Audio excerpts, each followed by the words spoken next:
Coding cough syrup से जुड़ी हुई दरअसल एसटीएफ रिपोर्ट में खुलासा हुआ है। अंतर्राष्ट्रीय स्तर पर तस्करी का खुलासा हुआ है। कोडिन सिरप नहीं है, अवैध तस्करी के लिए इकट्ठा किया गया था जखीरा, स्टॉक का डायवर्जन कर तस्करी की गई। नशे के लिए दरअसल कोडिन कफ सिरप का इस्तेमाल हो रहा था। ड्रग माफियाओं ने बना रखी थी पूरी चेन, होलसेलर से रिटेलर तक सप्लाई चेन बनी हुई थी।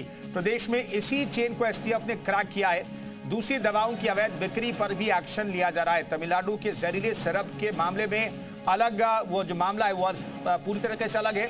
यूपी में अवैध डायवर्जन और बिक्री पर एक्शन दरअसल लिया जा रहा है। यूपी में कोडिन सिरप पर फैलाया गया भ्रम। यूपी में बिना प्रिस्क्रिप्शन नहीं मिलता ये सिरप, लेकिन इसे आसानी से बेचा जा रहा था।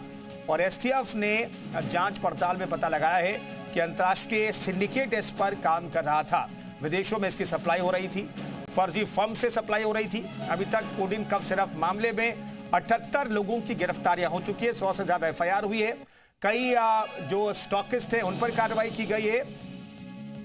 विशाल हमारे सहयोगी इस खबर पर बातचीत करने के लिए सीधे जुड़ रहे हैं। विशाल, जांच पड़ताल में क्या कुछ अभी तक निकल करके सामने आया है?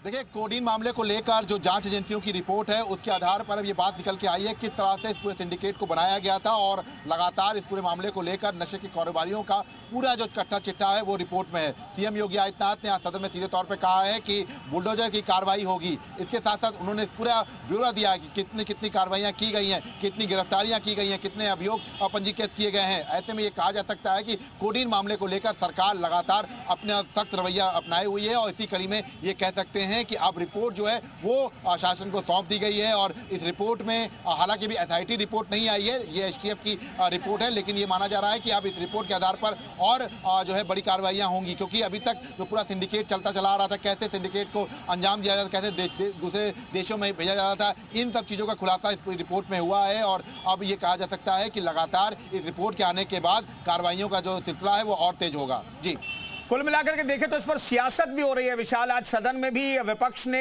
गुमराह करने की भी कोशिश की, लोगों की मौत का जिक्र किया, जिस पर साफ तौर पर कहा गया कि उत्तर प्रदेश में कोई मौत नहीं हुई है। और दूसरी जो अहम बात कही गई कि तमिलनाडु का जो मामला है जिसमें मध्य प्रदेश में बच्चों की मौत हुई, वो एकदम से अलग मामला है। कोडिन कफ सिरप से अलग है, वो पूरे तरीके से मामला है।